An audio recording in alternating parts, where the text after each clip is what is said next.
আসসালামু আলাইকুম। আশা করি সবাই ভালো আছেন। আমরা সবাই খুব ভালো আছি। তো আজকে একটা টপিক নিয়ে আসলাম। টপিক বলতে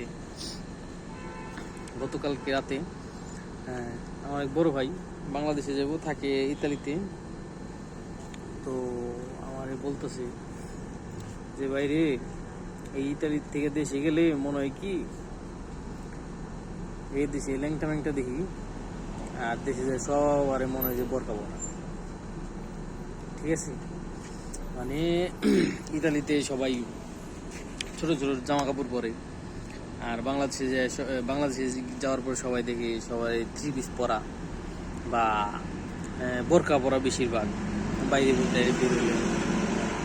তো এই জন্য বলতেছে যে এই দেশে সব দেখি র্যাঙ্কটা, বাংলাদেশে যায় দেখি সব মনে করো যে এই যেগুলি থ্রি পিস পরা ওগুলিও তো বোরকা পরাই মনে হয়, মানে ঢেকে ঢুকে থাকে। তো আমি আবার বলতেছি কি ভাই, তাহলে আমি তো সৌদি থাকি, আমি তো এই দেশে সব বোরকা পরাই দেখি, তাহলে বাংলাদেশে যাই কি দেখুন ভাই।